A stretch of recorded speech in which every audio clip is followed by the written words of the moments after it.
Jai Gurudev, everybody. So welcome to SPN, Sri Pityanidaya. So today, well, there's not much happening here, so we're in quarantine. So I was deciding probably I should start writing, because I was planning to give a commentary on Narada Bhakti Sutra, so maybe I'll start doing that. So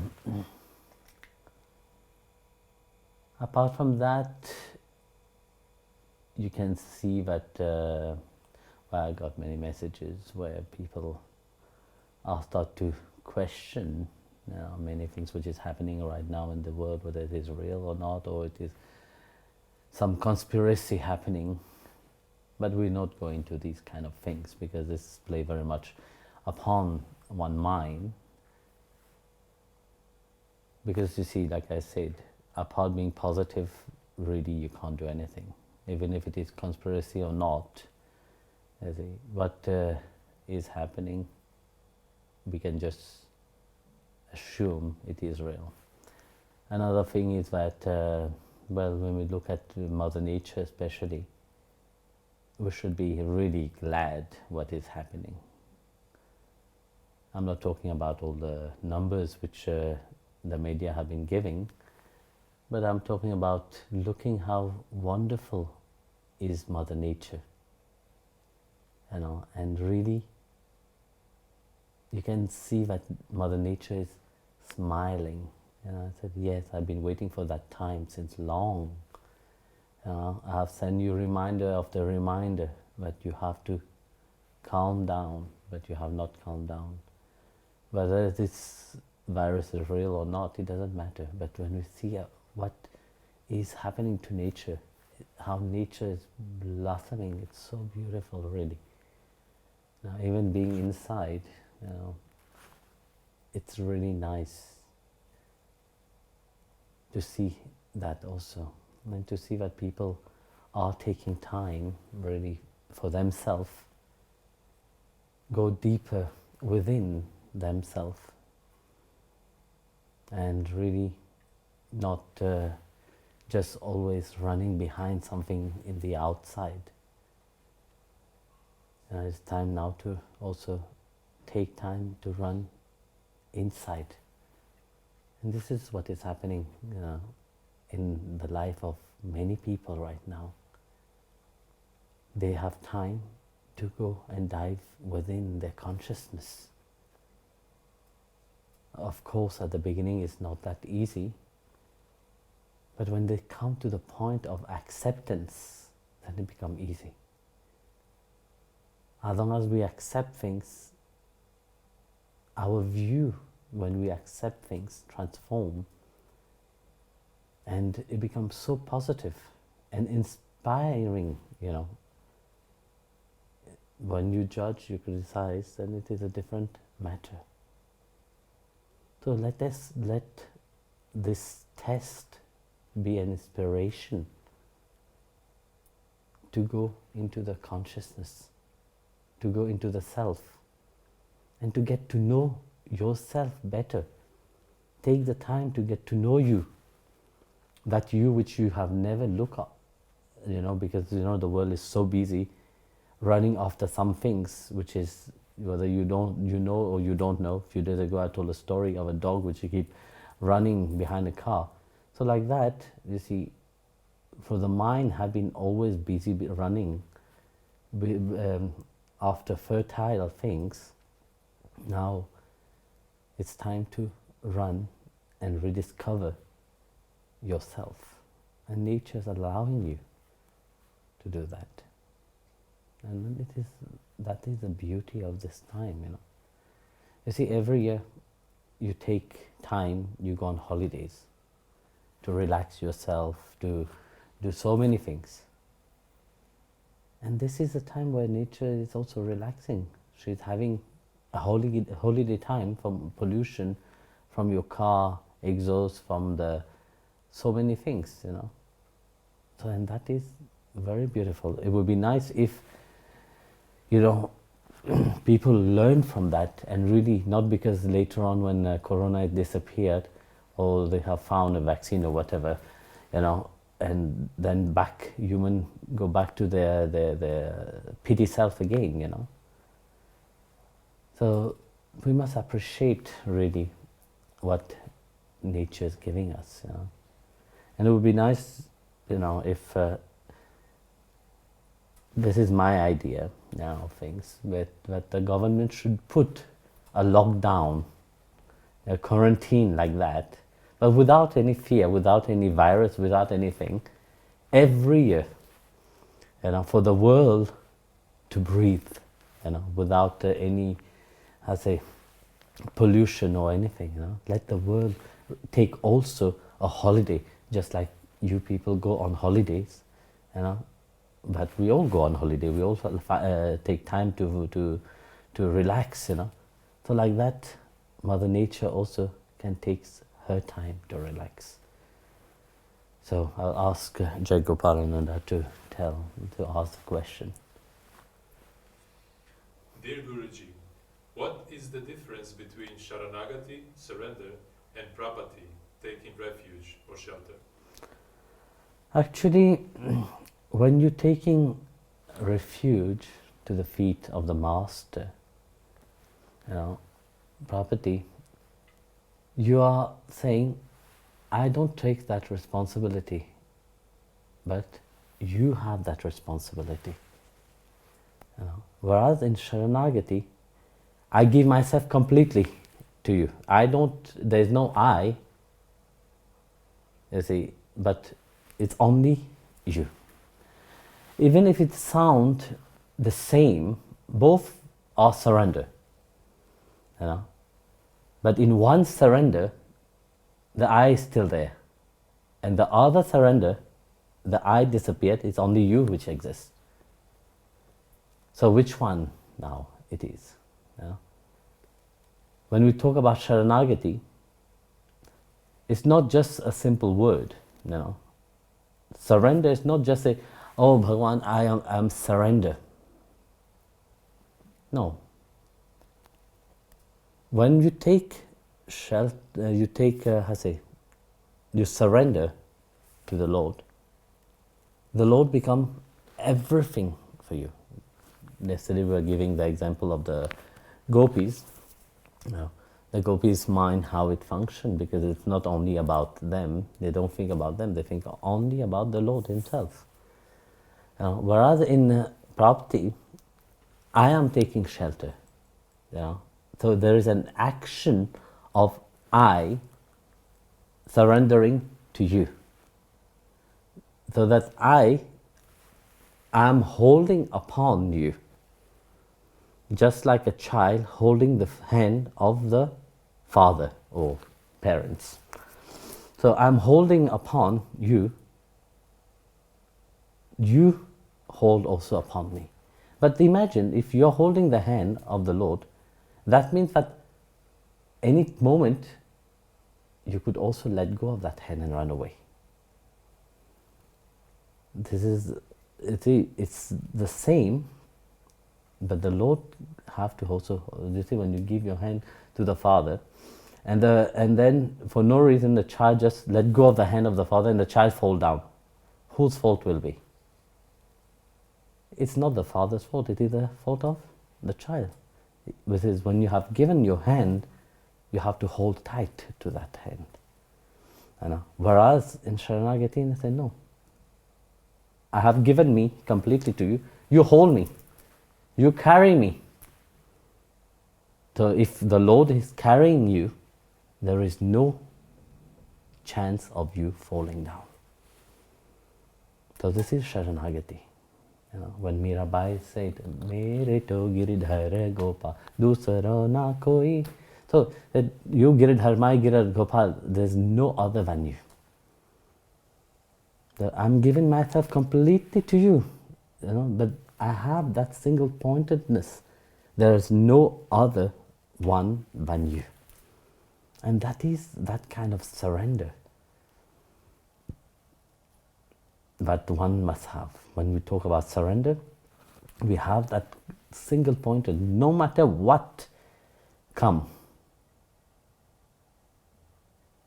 you are my sole refuge, nothing else.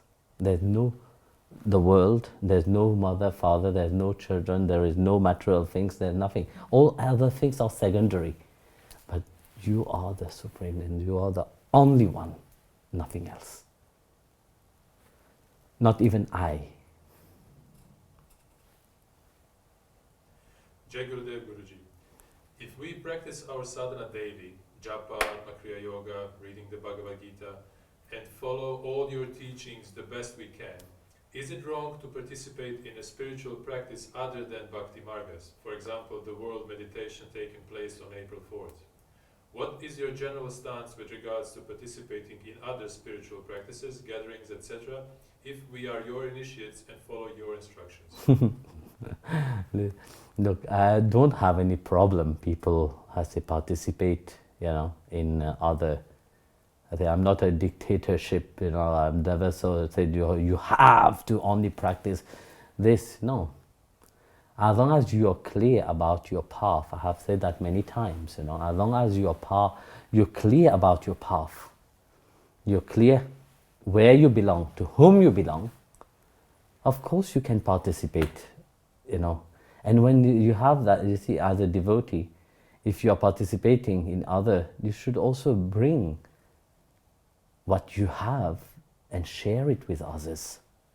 That is the role of a devotee. Not only to keep for yourself, but to give also what you have received and share it, so that others also can taste also a little bit. This is a blessing which you have inside of you, through your initiation, through your path, through your sadhana, what you are doing. It's like you are tasting a sweet, a rasgulla. How wonderful it is, how juicy it is. But if there's people around you, you would like to share this to others. So you can't keep it for yourself. You have to share it. That when you are chanting the name of the Lord, that sweetness which the name of Bhagwan have, that power which he have, it doesn't equal anything. So sharing that with others also, help others also. But like I said, if you want to participate in other activities, other than your path, you have to be strong. You have to have a clear understanding, why are you going there, So there's nothing wrong in participating and in spreading also. So as long as you are clear, then you can do it. Yeah. Jai Gurudev Guruji, what is lust? How to overcome it but not suppress? And what is a healthy approach? Thank you. Lust, actually, it is a desire. Very often people who is very lustful, they crave for something. And of course they act in a very sexual way. But in reality, lust is not only about sex. Because how much you will have sex, You can't have sex whole day. I don't know, but maybe.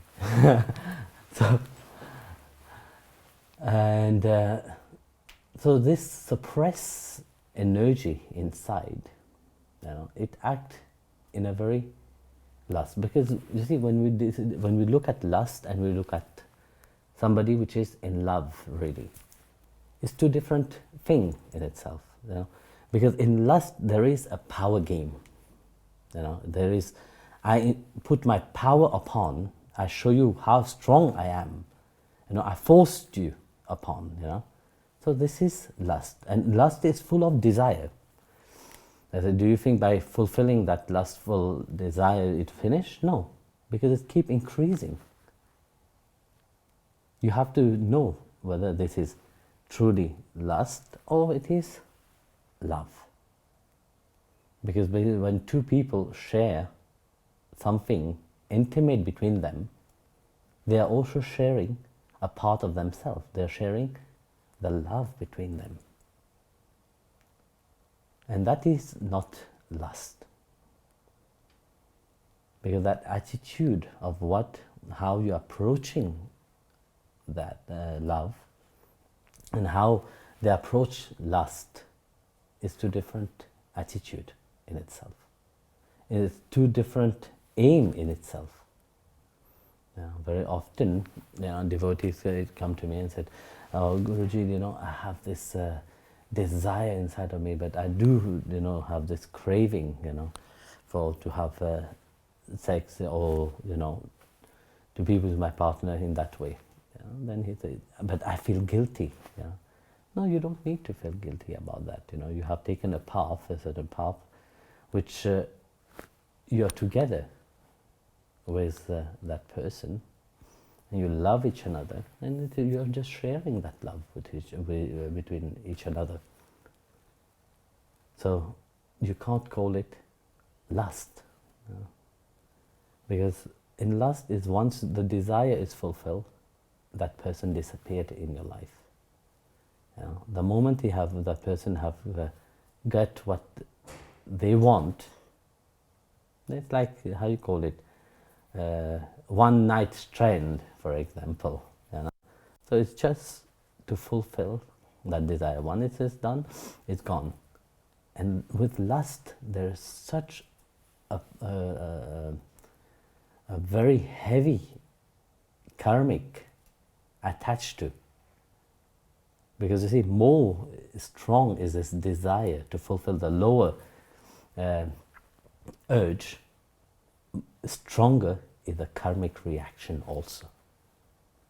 The reaction of that karma you will probably not see it now, but later on. So differentiate through your feeling whether it is lust or it is love.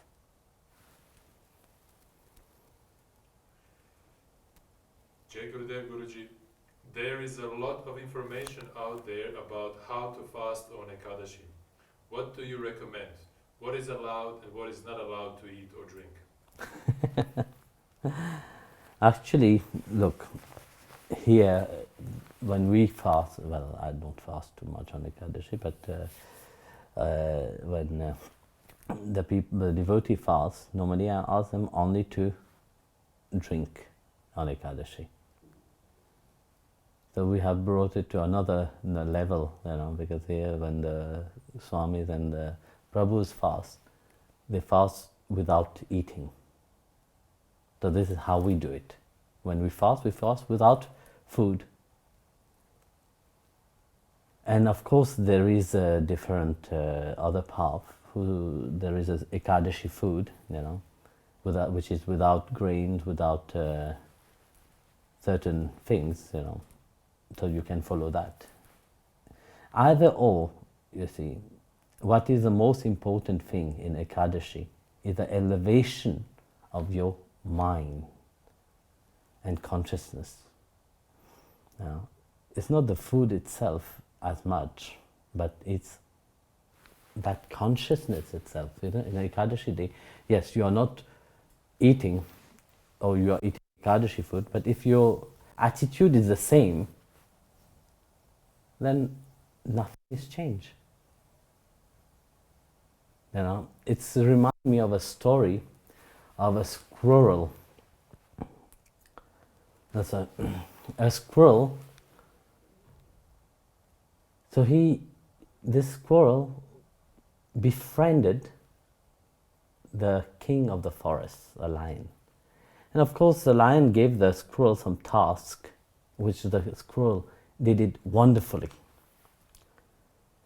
So when the squirrel did it wonderfully, the lion was very proud of him and said, "Listen, work with me. At the end of your life, at the end of when you retire from your service, I will give you a cart full of almond." The idea of a cart full of almond was amazing in his mind. So that squirrel stayed and worked under the king, the lion, and will do everything what the lion said. At the same time, as he was doing what the lion was saying to him, he was very devout, he was always envious about other squirrels because they were free. They could jump from one branch to the other, they would run left, right, they were free to do whatever they want. But he could not. Even if he wanted to, he had to do it with dignity. So in his mind, he was very frustrated,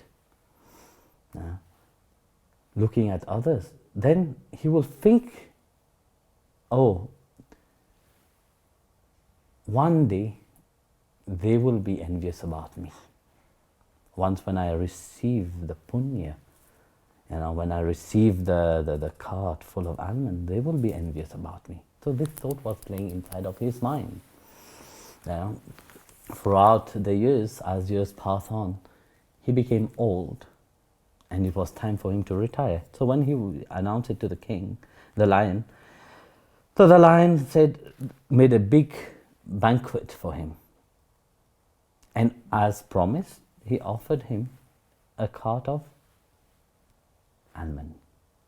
So almond is one of the nuts which not many squirrels have the chance to eat, So it was very happy and, But when he saw the cart of almond in front of him, in place of being happy and joyful, he was completely sad. Because he had the cart of almond. All these years he had only this dream of the cart of almond. But when the cart of almond was there, he realized that he don't have any motive to eat it. So, you see, if you are doing Ekadashi, you are fasting for Ekadashi, and yet you don't change your attitude, what would you do? Just like the squirrel, at the end you will realize that nothing have changed inside of you. Fast on Ekadashi. Eat the right thing which is prescribed for Ekadashi. Or don't eat anything during Ekadashi. But at the same time, Ekadashi is a time to connect yourself with the Lord. Because it is said that on Ekadashi day, whatever you do, the little you do, the punya is great. So build up, walk every Ekadashi few steps closer to the Lord, Walk into that transformation of your mind. Offer that mind to the feet of the Lord. The Ekadashi is a transformation, of this limited mind. When that mind transforms, allow that mind to transform into divine. So this is what you have to do on Ekadashi day. So, we finish? One more if you want. That's Verse 4. okay. I'll ask you first. Jai Gurudev Guruji, if in a family one partner of a couple is really scared by the spirituality of the other one, how should one react? Is it right to push for being able to go on the spiritual path in the outside? And since there is a strong longing for it and the wish of bringing the children on to your place and by God's grace to your feet one day, or should one focus on the inner spirituality for keeping ahimsa and keeping relationships more harmonic? Also because it would be a big burden for the children to witness many conflicts. That's a bit complicated. That's why I said, it's much easier if both parents or couple are on the spiritual path. Well, look, I will say, in one way, live your spiritual life. But if you have children, it's more difficult. So, what you have to do. Tolerance is important.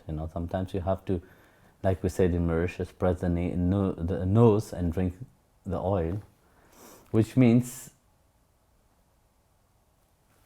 accept, do your spiritual path inwardly. That's why Bhagavan in this time have said that I am in the form of the name. In this age, right now, the name, if you are chanting my name, I am with you. Because you see, the great sages have not seen but what will happen to the mind of people in this time, So that's why I said, wherever you are,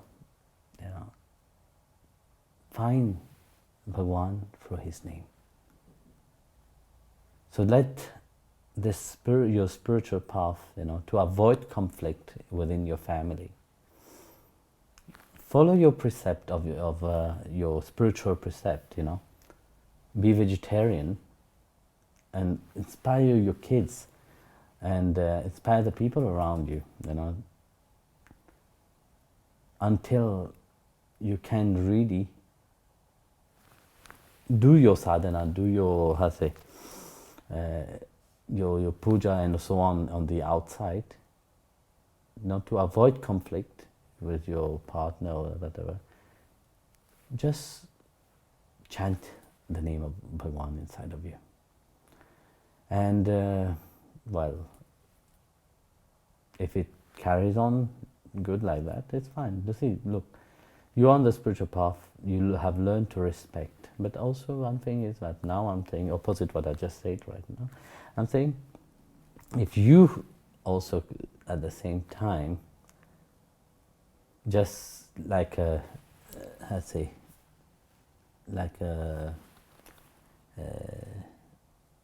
just keep quiet, your partner also should learn to respect you. It doesn't matter which path you are in, which tradition, whatever religious practice you are doing. I guess your partner also should learn to respect you the way you are. The same way you respect him or her. On that point, I said yes. Also, doing your spiritual practice on the outside is also good. It will be a challenge for him or her, but sometimes challenges also is good, So, before you have children, think well if your partner is a right partner or not. So, what kind of samskaras you want to give to your children. So, that's why if both partners are on the same spiritual path, it's much easier. So, Jai Gurudev, everybody.